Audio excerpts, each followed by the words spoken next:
गणेश जी की व्रत कथा। बुधवार गरीब के घर पहुंचे गणेश। रोहन और सोहन दो भाई एक साथ अपने अपने पत्नी और एक माँ के साथ छोटे से घर में रहा करता था।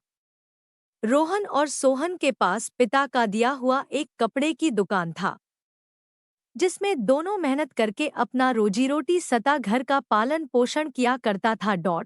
एक रोहन और सोहन की माँ कहती है कि मेरा तबीयत बहुत खराब लग रहा है, मेरी बचने की कोई ज्यादा उम्मीद नहीं है।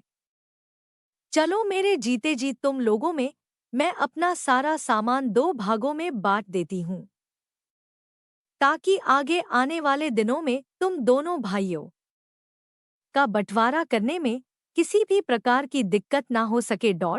तुम्हें रोहन कहता है कि तुम ठीक कह रही हो माँ, बंटवारा तो पहले ही हो जाना चाहिए। रावण आपके जाने के बाद बंटवारा होने में काफी ज्यादा दिक्कत हो सकती है। उसके बाद सोहन कहता है कि पिताजी जब जा रहे थे इस दुनिया से तो उन्होंने दुकान की पूरी पूंजी बर्बाद कर दिया था। मैंने दुकान में जाकर अच्छे से अच्छे और सामान खरीदा, अपना पैसा लगाया और दुकान को फिर से पहले जैसा बना दिया हूँ। दुकान में जितना भी सामान है, जितना भी काम है, सब मेरे बदौलत ही दिख रही है। ऐसे में रोहन का दुकान में कोई भी हिस्सा नहीं हो सकता है। मतलब कि बड़ा भाई सोहन छोटे भाई रोहन को अपनी दुकान अथवा अपनी जायदाद में किसी भी प्रकार का हिस्सा लेने के लिए मना कर रहा था। फिर उसके बाद उसकी माँ कहती है कि ऐसा कैसे हो सकता है, दुकान पर हो तुम दोनों, काम करते हो एक साथ, फिर तुम मुझे उसमें से हिस्सा क्यों नहीं देना चाहते हो। उसके बाद उसकी माँ कहती है कि जल्दी से इसका हिस्सा का बंटवारा करो। कितना कुछ कहने के बावजूद भी उसका बड़ा भाई सोहन हिस्सा देने से मना करता है। उसकी पत्नी कहती है कि हम इस घर ना तो आप रह सकते हैं और ना ही रोहन रह सकता है। क्योंकि इस घर को बचाने बढ़ाने में मेरे पति का पूरा हाथ है और अब मैं किसी को भी कोई हिस्सा नहीं देने वाली हो। यह सुनकर रोहन और उसकी माँ दोनों निराश हो जाती है और अपना दूसरा पता ढूंढने के लिए निकलने का प्रबंध करने लगती है। जाते जाते रोहन और सोहन की माँ कहती है कि मुझे तुम्हारे घर से कुछ भी नहीं चाहिए, बस मेरा जो एक श्री गणेश की मूर्ति रखी हुई है मंदिर में वह मुझे चाहिए। सोहन की पत्नी कहती है कि ठीक है, इस मासी को ले जा सकते हैं, वैसे भी मेरे पास मूर्ति पूजा करने के लिए तथा किसी भी भगवान की पूजा करने के लिए समय नहीं है। श्री गणेश की मूर्ति लेकर रोहन और उसकी माँ अपनी पत्नी के साथ बाहर निकल जाता है और कहीं दूर इलाके में चलता रहता है। कुछ दूर पहुंचने के बाद वह एक पेड़ के नीचे बैठ जाता है। तीनों वहीं पर आराम करने लगता है। जैसे ही तीनों बैठकर पेड़ के नीचे आराम कर रहा था, उस गांव का मुखिया वहां आता है और श्री गणेश जी को देखकर प्रसन्न हो जाता है। मुखिया कहता है कि क्या आपको किसी भी प्रकार की दिक्कत है? मैंने तो आपको इस गांव में पहली बार देखा हूँ, क्या आप कहीं सफर कर रहे हैं?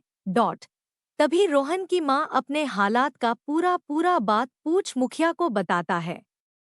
फिर मुखिया कहता है कि किसी प्रकार की कोई फिक्र करने की जरूरत नहीं है।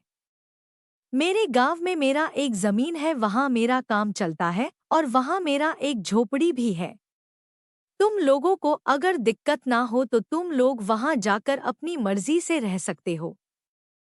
साथ ही तुम लोग वहां पर काम करना और मैं उसे बदले में तुम्हारी मजदूरी दे दिया करूंगा, जैसे तुम्हारे परिवार का पालन पोषण भी हो जाएगा अच्छे से। वहीं झोपड़ी में सभी तीनों लोग मिलकर रहने लगते हैं। रोहन रोजाना मुखिया के खेत में काम करने के लिए जाता था और काम करके आने पर मुखिया के तरफ से मिलने वाला धान के घर से उन्होंने अपने पास पोषण में किया करता था। काफी दिन बीत जाने के बाद उसके घर के बाहर एक औरत और उसका बेटा आता है और कहता है कि माँ जी, मेरा बेटा खीर खाने को खोज रहा है, लेकिन मेरा बेटा चाहता है कि वह उसके दादी के हाथ से खाना खाए। मेरी तो कोई सांस नहीं है, इसी कारण से मैं आपके पास आया हूँ। उसके बाद भगवान की माँ कहती है कि क्यों नहीं बनाऊंगी, मैं तो अभी खीर बनाती हूँ। तभी वो लड़का कहता है कि मुझे अभी खेल नहीं खानी है, बुधवार के दिन मैं आऊँगा और खीर खा लूँगा, आप खीर बनाकर रखिएगा और जब तक मैं ना खा लूँगा आप भी कुछ मत खाइएगा। बुधवार को रोहन की माँ खीर बनाती है और उसी लड़के का इंतजार करने लगती है। लड़के का इंतजार करते करते शाम हो जाता है। रोहन की माँ भी उस वक्त तक कुछ नहीं खाती है। जब शाम हो जाती है तो रोहन कहता है कि माँ, लगता है वह लड़का भूल गया है आने के लिए। आपको भूख लगी होगी, आप अपना खाना खा लीजिए। रोहन की माँ खाना खाने के लिए जैसे ही बैठती है वह लड़का दरवाजे पर ही आ जाता है। वह लड़का आता है और कहता है कि आपने बिना मुझे खिलाए आप खाने के लिए बैठ गए हैं। तभी रोहन की माँ कहती है कि मैं आपका दिन भर से इंतजार कर रही हूँ, दिन भर से कुछ भी नहीं खाई हो।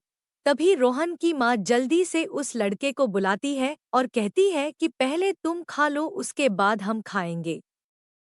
उसके बाद वो दोनों मिलकर खाना खाती है। लड़के को खाना बहुत ज्यादा पसंद आता है। वह लड़का कहता है कि आज के बाद मैं रोजाना ही आपके घर पर आऊंगा खीर खाने के लिए। जिस तरह से आज आपने मेरे लिए खीर बनाई है और सुबह से कुछ भी नहीं खाई है, आपको इसी तरह से हर बुधवार को करनी होगी। क्या आप मेरे लिए इतना कर सकते हैं? लड़का कहता है। उसके बाद रोहन की माँ कहती है, मैं जरूर करूंगी। इसी तरह से लगातार कुछ दिन चलने के बाद एक बुधवार को वह लड़का नहीं आ पाया था। रोहन की माँ दिन भर इंतजार करके भूखा है सो गए थे। उसके बाद सोने के बाद उसके सपने में वह लड़का आता है और कहता है कि आपने आज बिना कुछ खाए सो गए हैं। तभी वह औरत कहती है कि मैं तो आपका इंतजार कर रहे, आप नहीं आए तो मैं सो गई थी। फिर उसके बाद वाला लड़का तुरंत ही भगवान गणेश के रूप में बन जाता है और प्रकट हो जाता है। भगवान गणेश बनने के बाद वह कहते हैं कि मैं तो तुम्हारी परीक्षा ले रहा था, तुम इस परीक्षा में बिल्कुल सफल हो गए हो। सुबह जब रोहन की माँ उठती है तो देखती है कि जिस बड़ी बर्तन में बूढ़ी अम्मा ने खीर बनाई थी उस बर्तन में सोने चांदी हीरा मोती से भरा हुआ मिला। उसके बाद उस पैसे से उसके बेटे रोहन दे अपने लिए घर बनवाए, मकान खरीदा, बहुत सारी जमीनें खरीदी और फिर अपना बिजनेस करने लगा था। एक दिन रोहन का बड़ा भाई सोहन आता है और कहता है कि मैं तो बर्बाद हो गया हूँ। श्री गणेश जी के जाने के बाद मेरे घर पर कोई कृपा नहीं हो रही थी। मेरी दुकान में चोरी हो गई थी, दुकान का कर्ज देने के चक्कर में है, घर भी बिक गया है, अब मेरे रहने के लायक जगह नहीं बची है। लेकिन उसकी माँ वहाँ रहने से इनकार कर देती है। फिर भी रोहन कहता है कि ठीक है, आप यही रहिए। उसके बाद रोहन उसके मार्केट में लगे पैसों को भी सही कर देता है और बिकाऊ घर भी खरीद लेता है। अब सो